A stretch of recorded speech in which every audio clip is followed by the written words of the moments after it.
Good morning. Online audible. Is it audible online? Am I audible?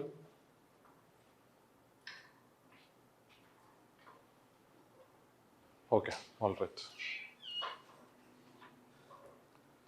So, today we will start with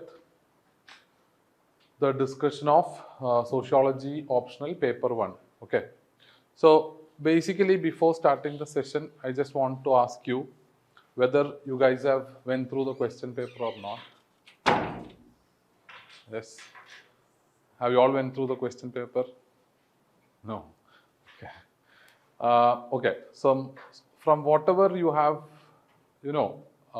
understood from the question paper, or how did you find 2024 question paper? What is your analysis? I just want to know how you have felt. So paper 1 was comparatively easy. Okay. Paper 2. Okay. Paper 1 was comparatively easier. Paper 2 was not that easy. Okay. Any other analysis, like when you compare the last year's paper, did you find any difference, whether it has become much easier or whether it has become a bit difficult? Easy.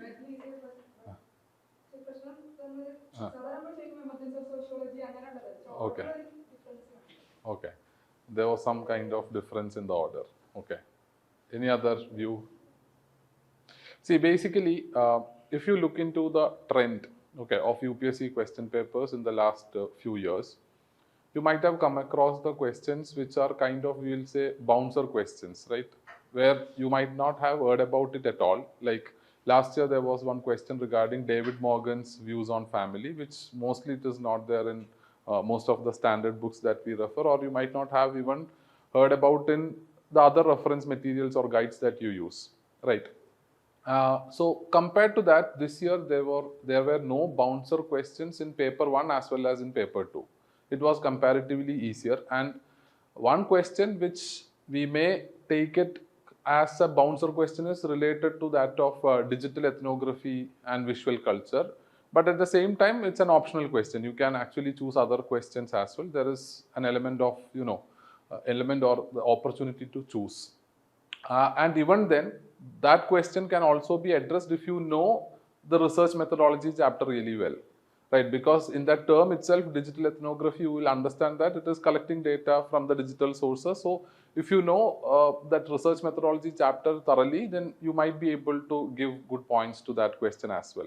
But other than that, the questions were on the expected lines. And this time around, what we have seen that most of the questions that UPSC have asked us, all those topics that we regularly discuss, whether it is related to the cult and sect and the reasons for growth of cult and sect, we regularly ask that question in the test series. We regularly discuss that, question in our classes, etc.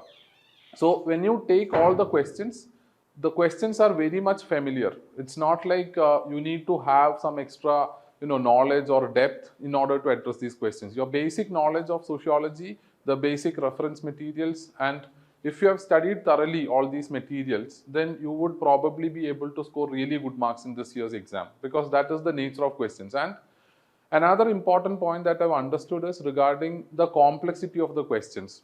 Usually, the level of complexity will be a bit higher, where you will find it difficult to understand how to address the question. But this year's questions were mostly on the normal lines, where it is easy for you to interpret the question as well as to address it properly. See, basically, what I've seen in most of the students, because when we conduct test series here, there are students who really score good marks. They address the questions well in this test series that we conduct here. But at the same time, when it comes to the actual mains exam, some of them get confused with regards to how to address the questions, and they wrongly interpret the question, and as a result, their marks come down. But I don't think there is a scope for such misinterpretations and a chance of kind of making mistake in addressing the question. I think this year it is straightforward, easy, direct. Okay, so it all depends on how well you have prepared all the topics, how well you have taken the test series, whether you have written answers quite regularly. That is where the change will actually happen this time, is what I feel. Okay, now we have to wait for the marks to come out in the next year, April or May. But till then, I think those who have prepared well, those who have written answers quite regularly will be able to score good marks. Okay. So now we'll jump on to discuss each and every question. Now, before we start, I just want to give you an idea regarding how we are going to discuss these questions. See, I'm not going to discuss in detail about all the content that you need to write in the answers, because that will be a time-consuming process, provided that we have to discuss 28 questions.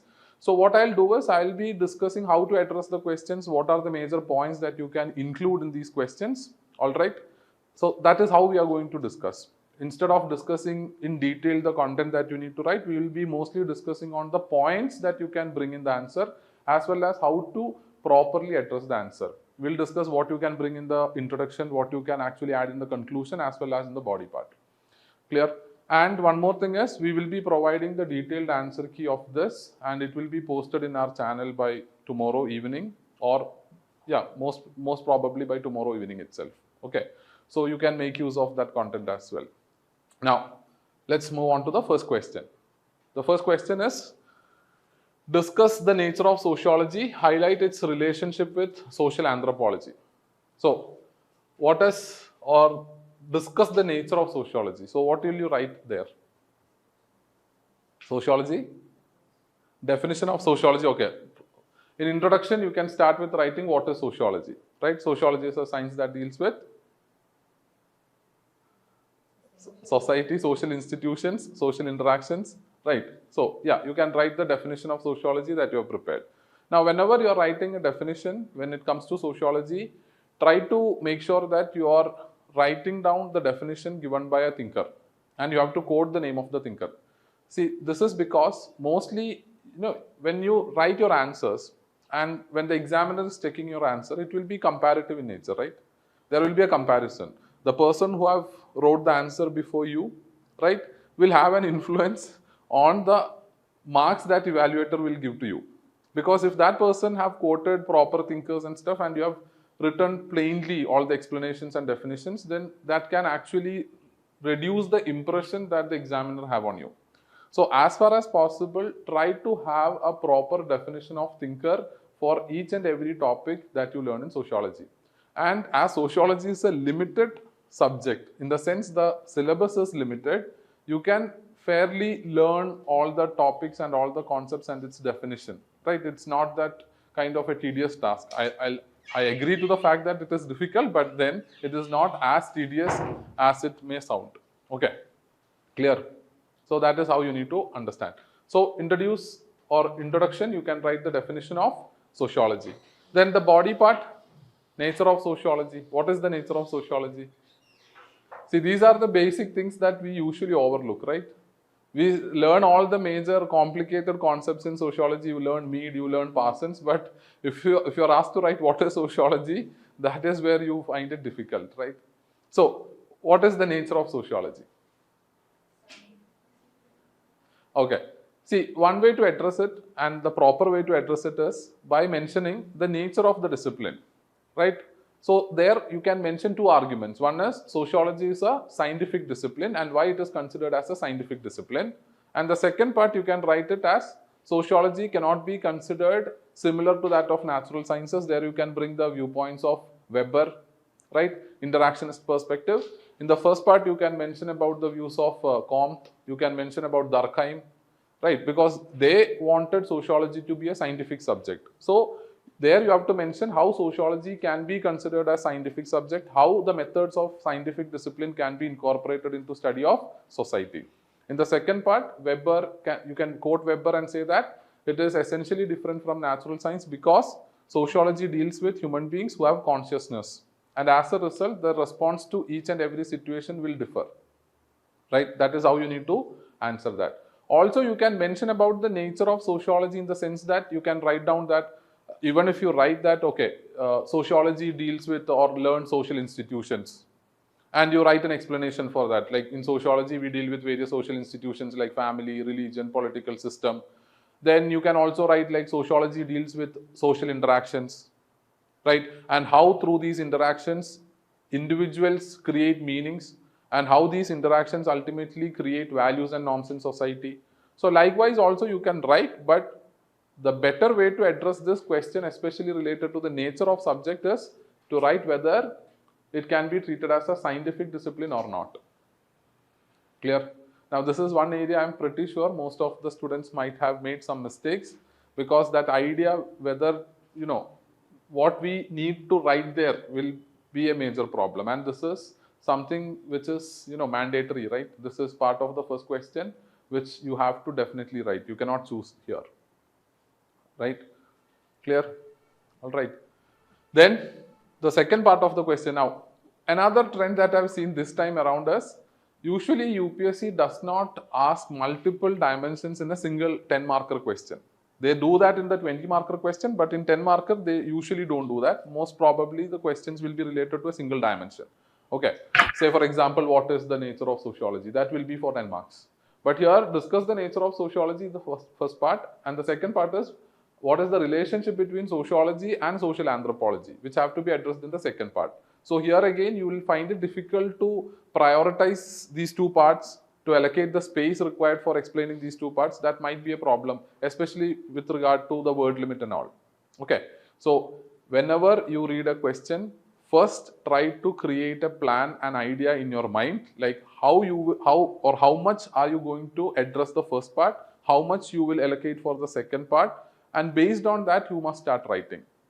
You should not decide it on the go, right? Because what happens is, once you stop writing the nature of sociology, you might have crossed the word limit, right? Then you will not get enough space to write the relationship between sociology and social anthropology. And for this particular question, I think the weightage will be equal for sociology and social anthropology, as well as the discuss the nature of sociology. So if you do not prioritize, if you do not plan, then you might end up, you know, addressing it in a kind of a bad way. Okay. Now, how about sociology and social anthropology? Here, you're not supposed to write the differences, because mostly you might have learned the differences between sociology and social anthropology. And we always have this tendency to write down whatever we are comfortable with, whatever we have studied thoroughly, right? Here they are asking you to write the relationship between sociology and social anthropology instead of writing the differences between the two. So you need to understand that as well. So what is the relationship between sociology and social anthropology? You have to mention that these two subjects are complementary to each other. It are closely related, right? These two subjects are closely related in the sense that there is similarity in the scope of study, because sociology as well as social anthropology study similar things, right? In sociology, we study about religion. In anthropology also, there is study of religion, right? Second is importance given to culture. In both of these disciplines, they give importance to culture, the norms, the values, right? See, even though anthropology mainly deals with studying of human beings, studying of man is what is written in the academic books, right? Even though it is dealing with human beings, but at the same time, it studies the role of values, norms, culture on the behavior as well as different aspects of human life. So as a result, they give equal emphasis, like both sociology as well as social anthropology. Next is similar issues are also studied. In modern day anthropology, they also studies like issues related to urbanization, which is again studied by sociology. So you have to write that relationship, that they are closely related even though the focus is somewhat different. In sociology, we focus only on social structure and society. In anthropology, they give emphasis on human beings and their culture. Clear? And finally, in conclusion, what you can do is, you can write down few differences between sociology and social anthropology. Okay, there you can just mention that when it comes to sociology, we usually use, you can mention about the methodology. Okay, in sociology, quantitative and qualitative methodologies are, you know, followed, but in anthropology, they mostly focus on ethnographic studies, right? They do that participant observation, etc., right? So likewise, you can address this question. Is it clear? All set? All right. Then we'll go to the next question. Any doubt, anyone online? Yeah, I'll share this PPT as well in the channel. Okay, after the session, I'll be sharing it. Okay.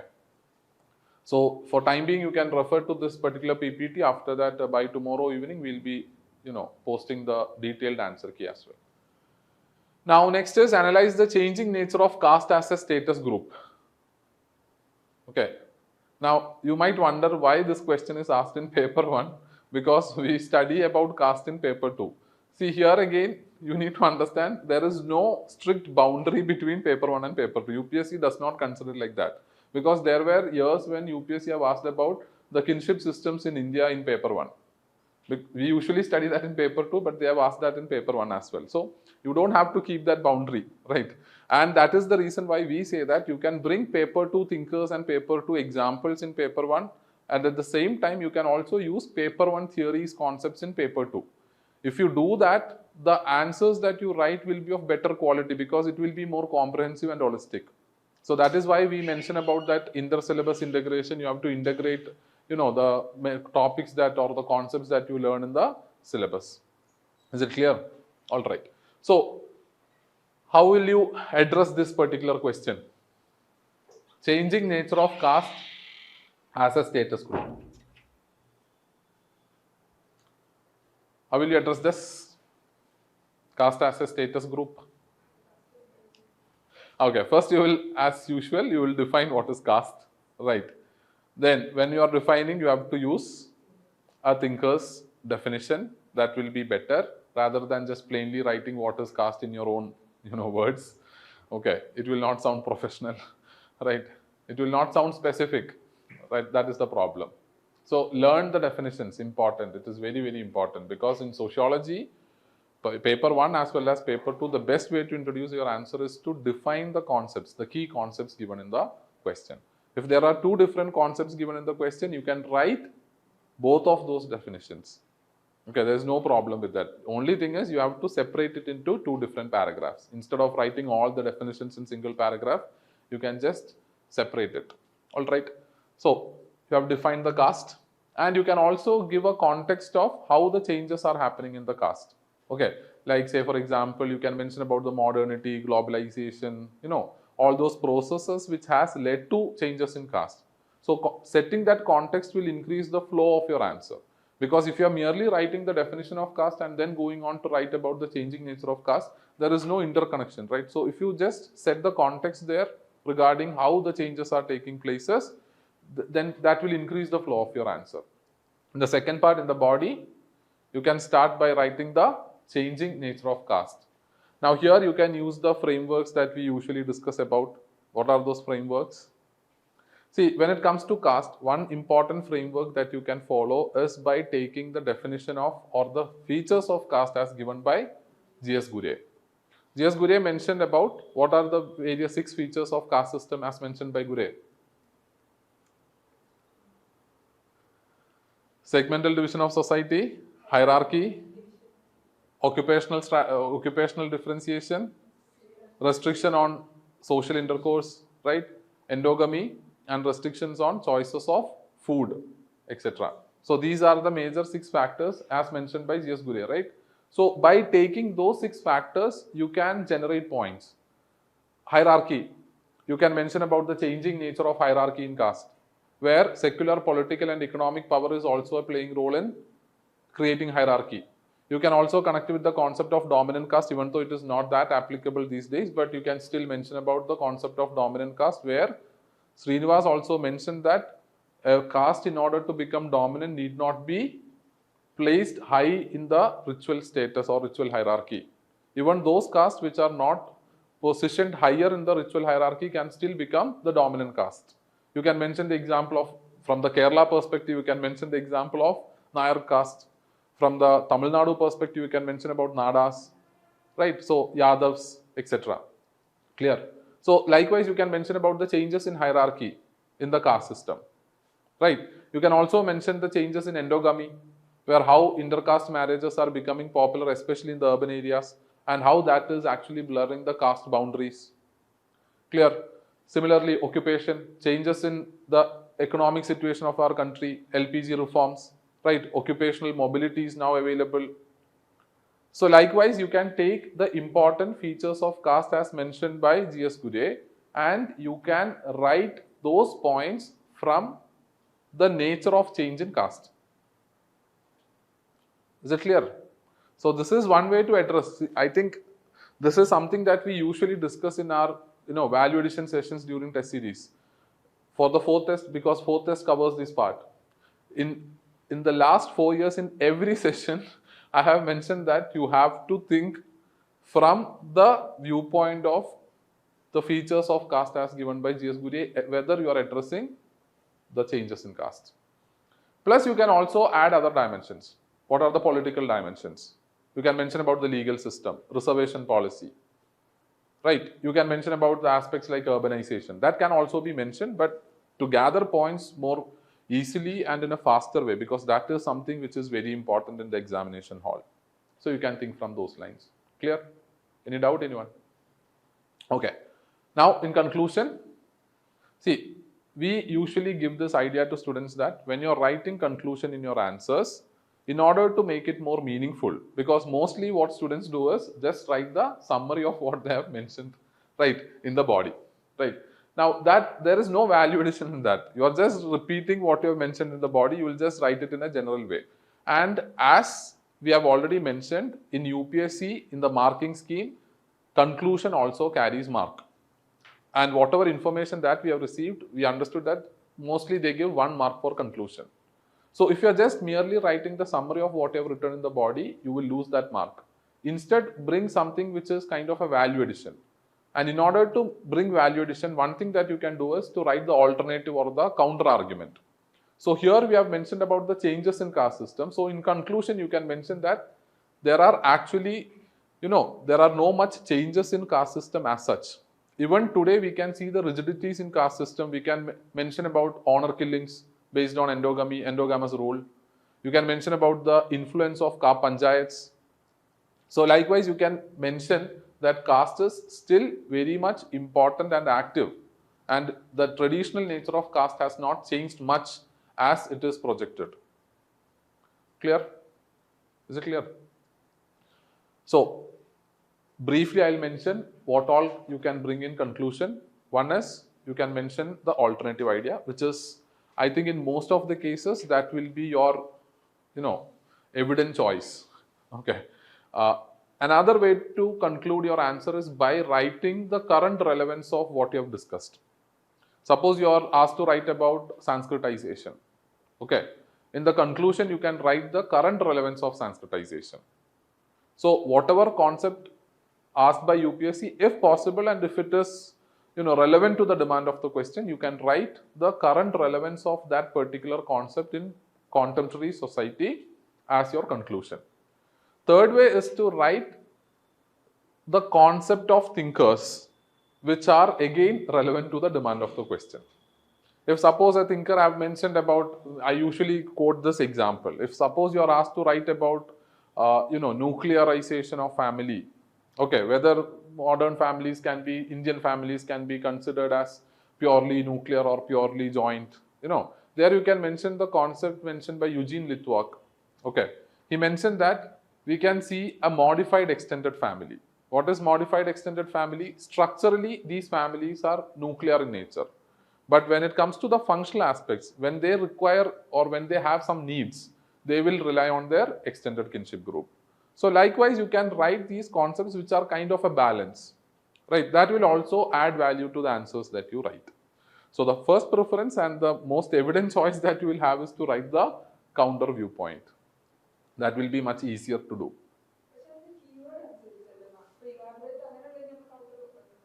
Yeah, see, it depends. See, if you are asked to write about, or if the question's directive is critically examine, then the counter viewpoint will have to be written in the body part itself. There you have to bring these kind of ideas. Like you can also add something like, futuristic, like when we go forward, you will get those kind of, examples as well. So on the go, we'll discuss that. Like in such questions, how we'll bring, value addition in our conclusion. Clear? All right. We'll move to the third part or the third question. Marriage as an institution has undergone a radical transformation from ritual to commercial in its outlook. Explain the factors behind this change. Why do we say that marriage has, or the outlook of marriage has changed from ritual to that of commercial? See, basically, thing is, these days, the expenditure on marriage is increasing, right? Marriage is becoming more of a celebration rather than a ritual, right? And as you might have come across in social media, right, that consumer culture, social media culture have also promoted the commercialization of marriage, where marriage is, considered something that you can use to show your status, right? To show the kind of the influence that you have. So it has become a status marker rather than just a social institution or a cultural practice. Clear? So that is what UPSC is trying to ask here. So what will you write? What are you going to write here? Introduction? Okay, definition of marriage. Simple. Now, it is simple to say, okay, define marriage, but it is difficult to learn the actual definition. Okay, so you have to have the definitions. And also to set the context. Okay, also to add more flow in your answer, you can also mention how or what is this ritual to commercial outlook in marriage. You can just briefly explain that. What exactly is meant by marriage becoming, or the outlook of marriage is turning from or transitioning from ritualistic to that of commercial. Okay, just a brief idea regarding that. And then you have to write the reasons for commercialization. What are the reasons for commercialization? Can anyone tell me, like, the reasons for commercialization? Consumer culture, yeah. Globalization, consumer culture. Ambani wedding, you can mention like a celebrity wedding, right? Celebrity weddings are also a factor, because in celebrity weddings, like, they do destination wedding, the kind of clothes, the kind of decorations, that is also influencing, like, especially in the modern social media culture, where there is this influencer culture is there, right? So that can also be mentioned. And you can also mention a reason like delayed marriage. Okay, delayed marriage can also be mentioned as a reason. How? Yeah. Earlier marriages used to take place very early, as the individual might have just entered the job, might not have enough resources. Now, as the marriage is getting delayed, individuals might be well settled in their jobs and their income will also be better. As a result, their ability to spend has also increased. So that might also be quoted as a reason for the commercialization of marriage, right? So delay in marriages can also be mentioned as a reason. Apart from that, individualism, pure relationship. Anthony Giddens mentioned that modern relationships can be referred to as pure relationship, where the emphasis is given on the love aspect, or the relationship is very much for some specific needs, right? Not just for social obligation or familial obligation. We actually need that relationship, right? We are looking for love, we are looking for companionship, and that is the reason why most of the people are marrying these days, right? The nature of relationship has changed.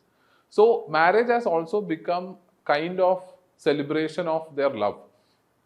Okay, so in order to celebrate their love, it is becoming more commercial. Okay, because love is very expensive. Okay, so that is how it has become these days. Clear? Okay. Okay. ഇന്തോനേഷ്യയിലെ tourist ഒരു ഐലൻഡില് ടൂറിസ്റ്റുകൾ ഇങ്ങനെ അവർക്ക് വരുമ്പോ താൽക്കാലികമായിട്ട് അവരെ കല്യാണം കഴിക്കുക. അതായത് അതിനകത്ത് ഒരു ടേം അവർ യൂസ് ചെയ്യുന്നുണ്ട്. വളരെ ചെറിയ പെൺകുട്ടികളായിരിക്കും. എന്നിട്ട് ടൂറിസ്റ്റുകൾക്ക് അവരുടെ കാര്യങ്ങളൊക്കെ നടത്താൻ വേണ്ടിയിട്ട് താൽക്കാലികമായി കല്യാണം കഴിക്കുക. അവര് രാജ്യം വിടുമ്പോ ആ ബന്ധം അവിടെ സാധുവാകും. അപ്പം അങ്ങനെ കല്യാണം കഴിപ്പിച്ചു കൊടുക്കുന്ന ഒരു ട്രഡീഷൻ അവിടെ ഉണ്ട്. Okay. Okay. Our tradition to get people married for tourism. Okay. All right. Now, next is the ritualistic, okay, the second part. Okay, where you have to also mention that the ritualistic outlook of marriage is still very strong, right? So you can mention astrology, right? It is still very important, and most of the families also check the astrology as jatakas, right? So likewise, you can mention that the ritualistic aspect is still important. All the rituals are also staying intact, even though marriage is becoming more of celebration, but the ritual aspect is also given importance. When you look into the celebrity weddings also, one entire day will be given for the ritualistic part of the marriage, and the remaining days will be for the celebratory aspect, right? So the ritualistic aspect is also still very intact. That outlook has not changed. The commercialization is an extra layer that is added above that, right? Clear? Now,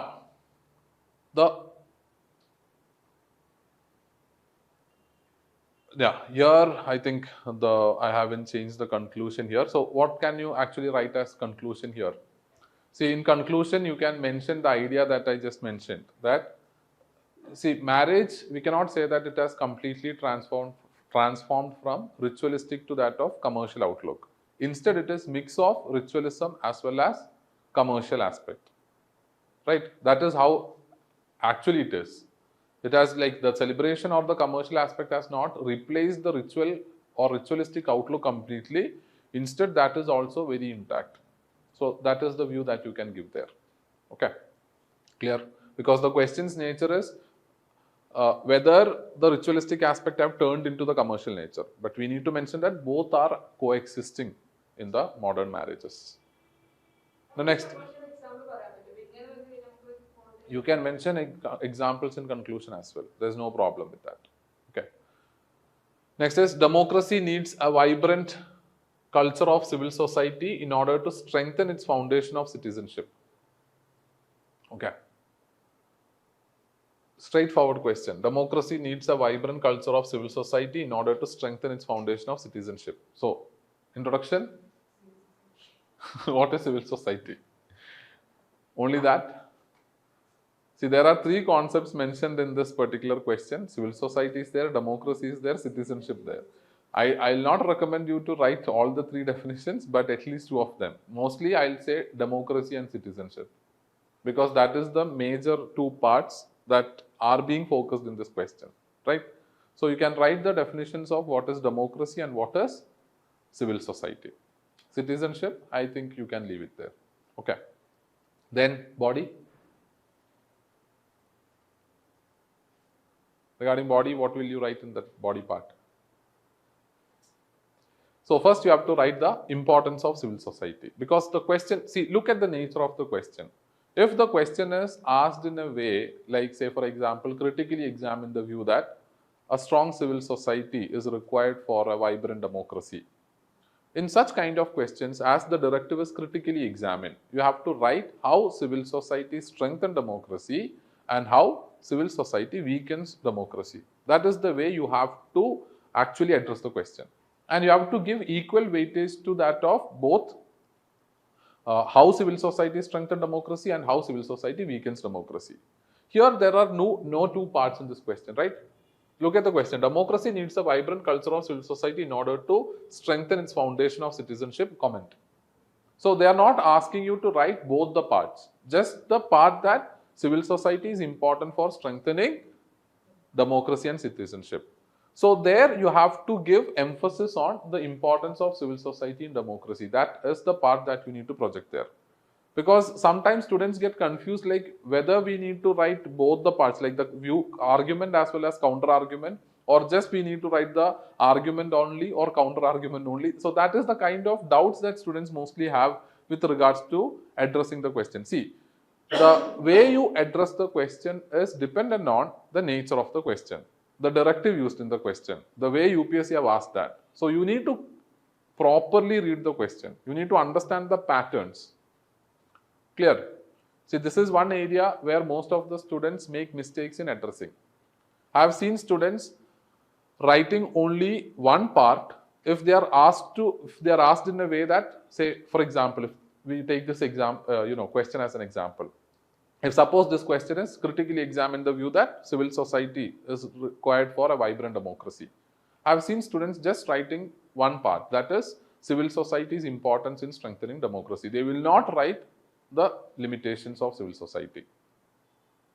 Now, for such questions which start with critically examine, you have to write the argument as well as counter argument. Now, for this type of question, right, you just need to write the argument. You don't have to write counter argument as a separate heading. Instead, what you can do is, you can write the counter argument in the conclusion, so that you can end the answer with a counter viewpoint or a counter argument. Is it clear? Okay. So, when you are writing the importance of civil society, you can mention how civil society helps in challenging the hegemony of state, how they will question the state, how will they bring accountability on the government, right? How they will, help in spreading information, awareness, their role in policy advocacy, right? Their role in corruption, their role in mobilizing people for bringing change. So likewise, you can mention all the important points related to the role of civil society in strengthening democracy there. Is it clear? And when you're writing the conclusion, you can briefly mention that, see, there are two things that you can write here. Either you can write that it is not just civil society which is essential for strengthening democracy. There are other factors also which is quite important in strengthening democracy. That is one way you can conclude. That is also a counter or an alternative viewpoint, right? Or another thing that you can write is, you can mention some of the limitations of civil society that actually weakens democracy. Because you might have come across the news where certain civil society organizations with certain vested interest try to block developmental initiatives in the developing countries, right? Such issues were there in India also. It was there in the news also. So you can mention such examples or such points there to conclude your answers. Is it clear? Okay. See, there is a shift. When it comes to GS, you are never suggested to end your answer in a negative note, right?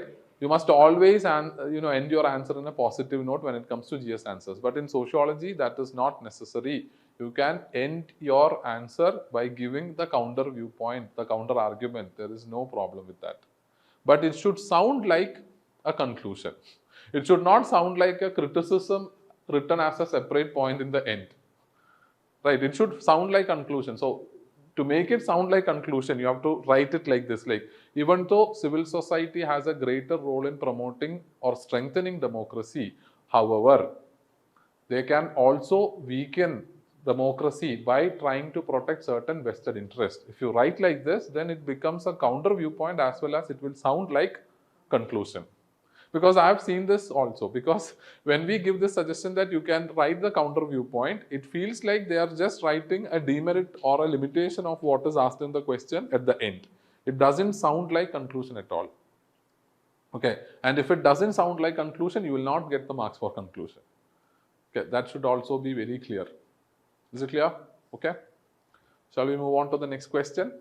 Okay. See, even when you have doubts, you can just either you can write it in the chat or you can unmute yourself and ask the doubt. Okay. Now, what are the basic and irreducible functions of the family as proposed by Talcott Parsons? Very easy and straightforward question, right? So what will you write here? How will you start your answer? You will start with writing the definition of family. And whose definition are you going to write here? J.P. Murdoch's definition of family. Okay, you can also write other thinkers' definition if you want, but J.P. Murdoch is also fine. All right. Then, as I mentioned, from introduction to that of the body, if you want to create a better flow in your answer, you can also briefly explain the view of Talcott Parsons on family. You need not have to add it in the introduction paragraph itself. You can write a separate paragraph after defining family, where you can mention how Talcott Parsons view family from a functionalist viewpoint. What is his view on family, right? So you can set the context there regarding his overall view on family as a social institution. After that, you can give the heading that the basic and irreducible functions of family according to Parsons, right? Or you can just give the basic and irreducible functions of family. And as far as possible, try to give headings as it is given in the question. That will increase that connection or the link. Okay. And there is no problem in repeating the question for giving headings. Don't do that in the content part, but you can do it in the headings part. Okay. Clear? Now, body level. First, you can write about primary socialization and also about adult personality stabilization. Primary socialization, I don't think I have to explain that, right? It is something which is very basic. As the question also mentioned, it is very basic, right? It is something that everyone will learn. So, can you stop your answer there? See, what you can do is, there are two approaches that you can apply in this question. One is, you can introduce family, write briefly about Parsons' view, then write about the basic functions of family as mentioned by Parsons, which is personality stabilization and primary socialization. After that, either you can conclude the answer by mentioning the criticisms of Parsons' view, or you can write the criticisms and then you can conclude the answer. Both are fine, because see, there is one more thing that you need to understand. If you just write these 2 points, the answer will be very short. And you cannot actually explain primary socialization and adult personality stabilization beyond a point, because that is a limited concept, right? So what you can do is, if you feel that, okay, I need to give something more in this question, you can write the criticism separately and then conclude the answer. Okay. So if you are writing criticism separately, what you can do is you can mention the feminist thinkers. Fran Ansley mentioned that Parsons' view that expressive role played by the women in family is for the benefit of the capitalist, because Fran Ansley is Marxist feminist. So you can mention her name, right? As well as you can mention the limitations of Parsons' view on family, like say for example, he ignored the dysfunctions of families, right, and only focused on the positive aspect. So likewise you can mention, and if you want you can also quote some critical thinkers like Edmund Leach or R.D. Laing or David Cooper. You can mention their view as well. All right. And finally, when you are concluding, what you can do there is, you can mention that even though Parsons' theory regarding family, especially related to the expressive role of women, is outdated, but the functions of family, which is personality stabilization and primary socialization, is still relevant in the contemporary society, right? Especially when the social relationships are becoming very narrow, right? Because adult personality stabilization and the emotional stability aspect, that role is still played by the family. So likewise you can mention the contemporary aspect of it. Is it clear? So this is how you need to mention the contemporary relevance of whatever we discuss. So this is an example for that. So here either you can conclude by mentioning the limitations of his view, or you can write limitations separately and you can conclude by mentioning the relevance of the functions that he mentioned in contemporary society.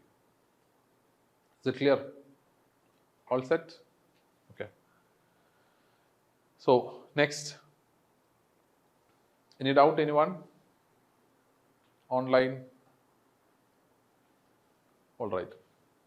So next is, sociology is the product of European Enlightenment and Renaissance. Critically examine the statement. Now we are moving on to the 20-marker question. Okay. So I want you to tell me how you are going to address this question. Okay. I just want to check like whether you are able to follow this or not. See, I'll tell this thing, and I often tell this to students. If you can address the questions properly, 50% of your problems in writing answers are, done there. What I've understood is, if you can address questions properly, like the right way, and even if you present very basic and average content, I've seen students scoring 250 plus. I'm saying like average content, very average, right? Very basic.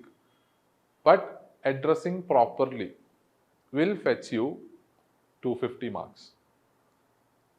Now from there, 300 depends on the quality of content that you provide, right? The examples that you quote, the uniqueness that you brings in the paper, like regarding the points and stuff, because mostly what we can say is almost every student collect examples from the same source, which is mostly Nitin Sangwan. Okay. So the paper is also very much identical.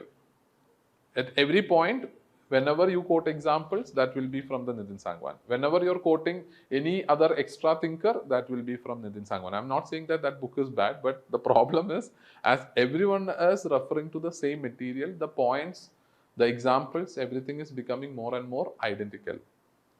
To change or to break that, you have to bring some unique examples, unique thinkers into your paper, for which you will have to put in some effort. Okay, clear? So that will also help you fetch better marks. So from 250 to 300, it depends upon how much uniqueness, how the quality of the points that you write, the number of points that will also influence. That is how you can increase, or as well as how you integrate that different concepts into that particular question, whether you can connect something that you have learned in thinkers part into that question, whether you can connect something that you have learned in paper to into that question. All these factors also influence the marks that you score. But here the important thing is, even if you write unique content, even if you produce or provide good number of unique examples, even if you connect various concepts in the syllabus into that particular answer, but if you fail to address the question properly, still you will only get around 200 to 220 marks. That is the level of importance of addressing the question. So that is why I told you that if you can make addressing right, 50% of your problems are solved there. The remaining 50% is the content, the number of points, examples, everything else.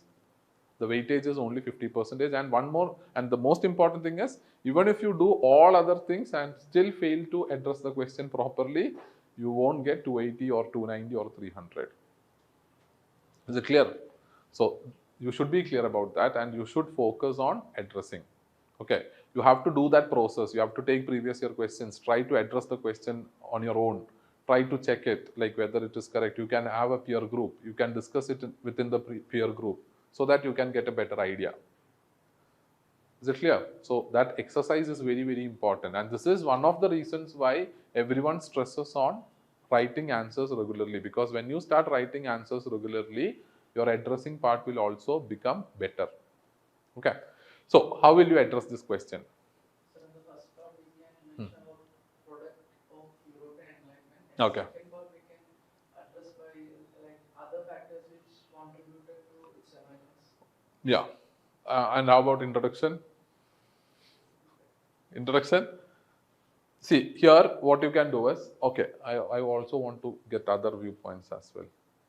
How will you address? Online. How will you address this question? Sir, Yeah. first we'll explain how sociology is caused by Enlightenment and Renaissance, Okay. and then we can talk about what the other factors that led to the development of sociology What are the as other a factors? criticism, Yeah. like As a, political factors, industrial, economic factors, okay. stuff like that. All right. Yeah, that is correct. When it comes to the body part, the points that you guys have mentioned is correct. That is the way you have to address. In the first part, you have to mention the role of Enlightenment and Renaissance in emergence of sociology. In the second part, you have to mention that it is not just Enlightenment and Renaissance, but there are also other social and economic factors, okay, or socio-political economic factors that has led to emergence of sociology. That is how you have to address the body. In introduction, you can explain what is Enlightenment, what is Renaissance, and maybe you can also write regarding emergence of sociology.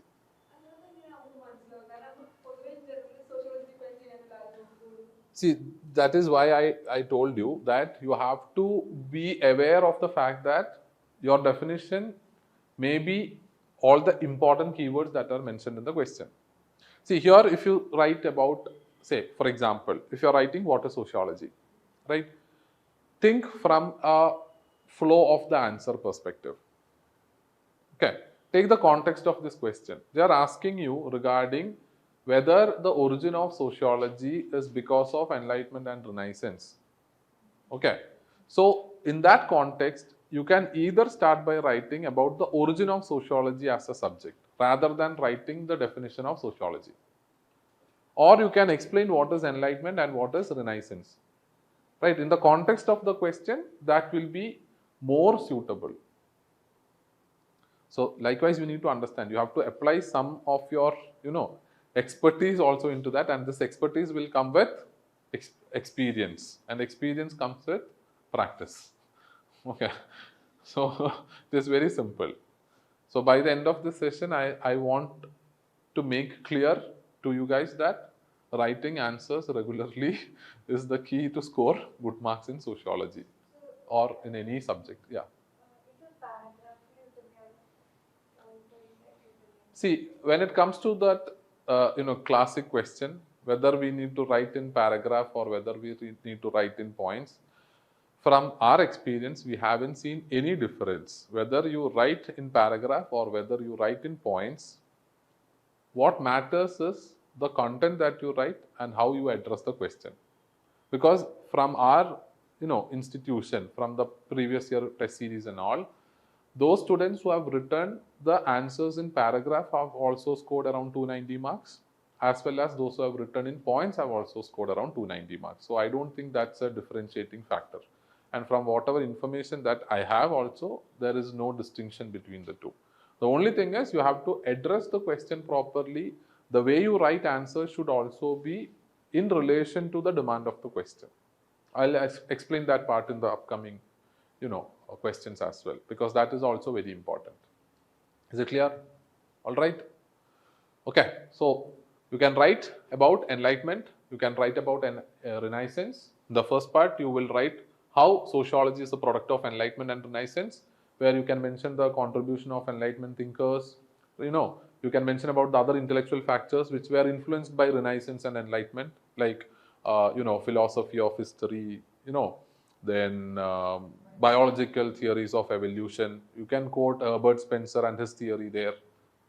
So wherever you are writing, see, I'm not going in depth into the content, but you have to be sure that when you are writing points, you have to bring the thinkers who are related to that particular part.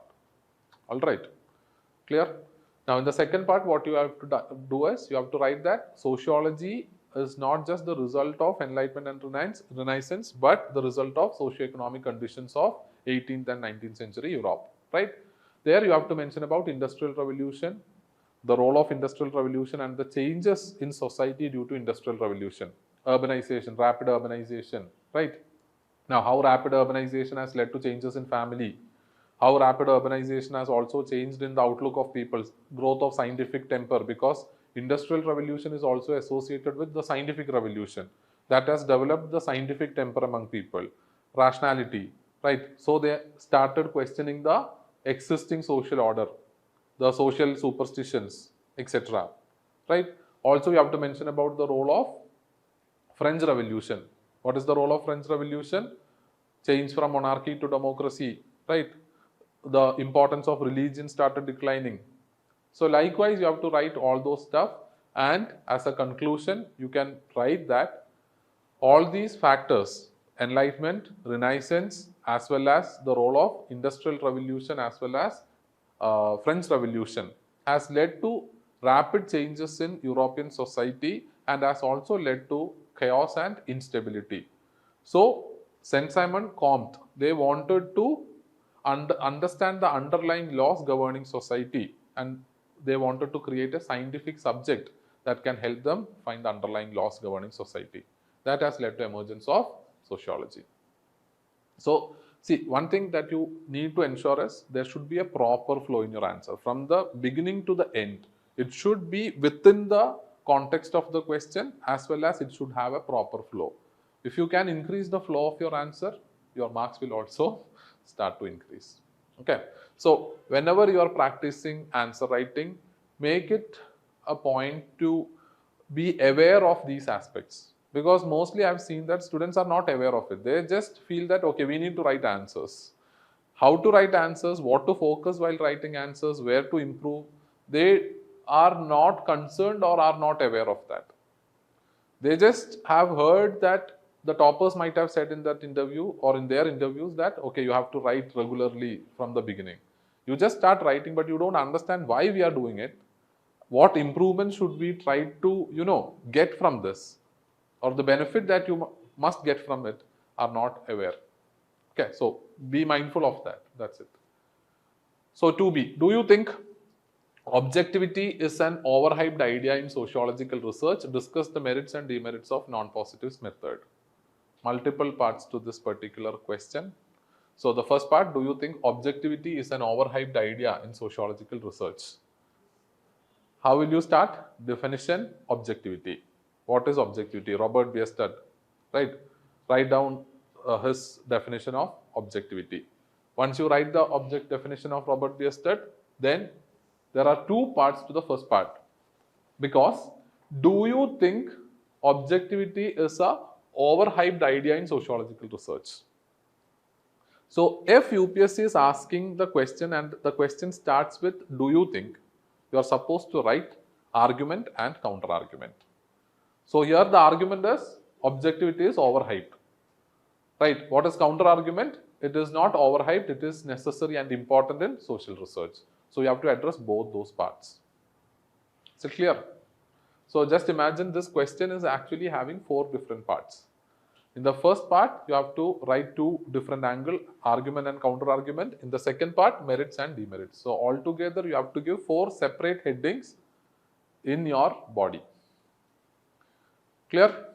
So when it comes to importance, you can mention about importance of generalization, because without objectivity, generalization will not be possible, right? To reduce ideological influence of thinkers and to improve the reliability of and the credibility of that particular research outcome, objectivity is very important. So that biases and all those stuff can be mentioned there. When it comes to that of generalization is overhyped, you can mention Gunnar Myrdal and mention that complete objectivity is not possible in sociological research. Why? Because subjectivity can creep in at various stages, especially regarding selection of topic. There you can mention Max Weber, where Weber said that selection of topic will be associated with the values of the researcher. So objectivity, complete objectivity is not possible there. All right. Then you can mention about cultural relativism, because the cultural background of the researcher will also influence the research outcome. That is also subjectivity. You can mention about ideological biases, as well as you can mention about the different techniques of data collection. That can also bring in subjectivity, because the way you collect data, the way you interpret data can also have an impact on the research outcome, right? Because sometimes you will be collecting data through interviews. The way you interpret the answers of the interviewee will also influence the outcome of your research. So likewise, you can mention how it is important and how it is overhyped. Is it clear? And in the second part, you are supposed to write about the merits of non-positivism as well as demerits of non-positivism. In merits, you can mention about that of what is the merits of non-positivism, because human behavior is complex. To understand human behavior in an in-depth manner, we need to employ non-positivist methods like in-depth interviews, right? Open-ended interviews, etc., which are not positivist methods. Also, you have to get deeper insights and understandings of the meanings that individuals attach. For that also you need non-positivist, methodology. Flexibility is another merit, because it's not rigid. The design of that research is also flexible. And finally, culturally relevant conclusions can also be made, because when you are employing non-positivist methods, you can also factor in the cultural influences, right? You can understand the cultural significance, etc. In positivist methods, it is not possible. And demerits, general subjectivity, limited generalization, right? Challenges in replication, because subjective studies cannot be replicated, it cannot be tested and verified again.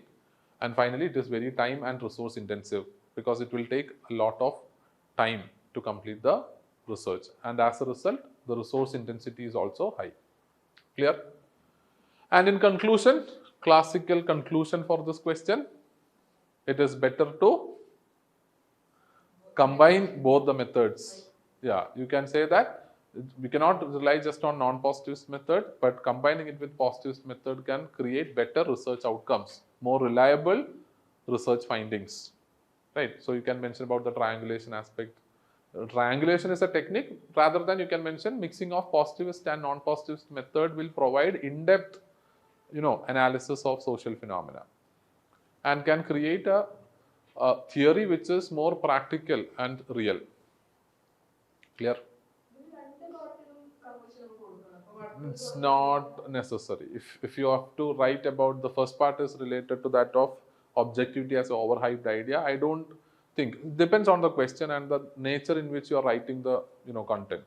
If you want to add more flow in your answer, you can definitely consider giving a small kind of conclusion after the first part, and then you can start with the second part. But if you don't think that is quite necessary in that, you can just go on writing the second part.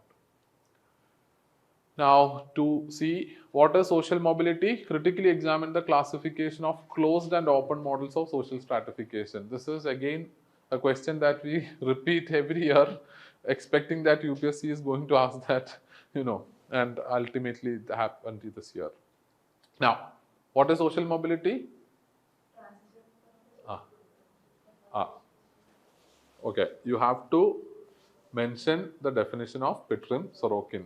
Okay, if you haven't learned that, it is important that you consider learning it, because mostly, quite frequently, UPSC asks a question related to social mobility in one way or the other. This year, they have made it quite simple and easy, but it need not be the case every year. But definitely, when you are asked to write about social mobility, you can start writing with Pitrin-Sorokin's definition. All right? So, after writing the definition of Pitrin-Sorokin, again you can add 1 or 2 paragraphs to explain what is open system and what is closed system. Okay, clear? Open systems and closed systems need to be explained, only then there will be a proper flow in your answer, rather than just defining what is social mobility and jumping into the body part will not be great for when it comes to the flow of the answer. So, just write what is open and closed system, and then give the heading open systems are not, or you can write open systems are not completely open, or you can mention there is an element of closeness in open systems as well, and you can write down the points like meritocracy and significance of a class in meritocracy, right? Because in the open societies, we give emphasis on merit, but the merit is also a result of one's class position, right? Those in the upper sections of society, is easy for them to get that kind of, or attain that kind of merit, right? But for the lower sections, it is difficult. Then elite self-recruitment, you can mention about the social network, the social connections, whereby elites are able to recruit the members of their group again and again into the higher positions. And you can also mention the role of existing social hierarchies in open society. You can mention the example of glass ceiling effect for women. Even in open societies, women are not getting that kind of mobility. You can mention about the racial discrimination. You can mention about the caste. You can quote examples for that. All right. And then you have to address the closed systems are not completely closed, in the sense that there is a level of openness even in the closed systems. There you can mention the role of Sanskritization and Westernization as mentioned by M.N. Srinivas. You can write globalization as a separate point, or you can write it along with Westernization itself. If you want to have more points, and if you are not getting any other point, you can consider writing globalization separately, because it have the merit to be written as a separate point. Because especially after 1990s, due to globalization, there is increasing level of openness even in the closed system, especially considering the caste system in India. All right. Then legal systems and reservation policy, you can write it as an example. You can mention legal policies as the major point, and reservation policy in India can be quoted as an example there, how it has led to improvement in caste hierarchies. And then you can also mention the role of economic and political power in these closed systems. There you can maybe quote the example of dominant caste, right? Likewise, you can mention about how even within the closed system there is opportunities for social mobility. And when you are concluding, you can say that closed system and open systems are a matter of degree, but a person's social, cultural as well as economic capital will determine the level of mobility that they attain. So there you can quote Pierre Bourdieu. Clear? Are you able to connect what I am actually saying here? Sir, one doubt. Yeah, please ask. Sir, here would it be a problem if the intro exceeds 3-4 lines, because we have to define social mobility, open and closed systems? Yeah, see, what you need to do in these cases is, in one paragraph, you just need to add one idea. Say, for example, suppose you are defining social mobility, right? That is the first intro is what is social mobility. That should be written in one paragraph. And when you are explaining open systems and closed system, it should be written in separate paragraphs. That's the only thing that you need to do there. Instead of writing everything in single paragraph, you have to divide it into multiple paragraphs. First paragraph, definition of social mobility. Second paragraph, what is open systems. Third paragraph, what is closed system. Then you can give the main heading, open systems are not completely open, or there is a degree of closeness in open system. So that is how you need to move forward with the answer. See, that is, the standard in any answer. You should not write more than one idea in a single paragraph. Okay. If you are defining two keywords in the question, first paragraph will be the definition of first keyword, second paragraph will be the definition of second keyword. Don't try to mix it up.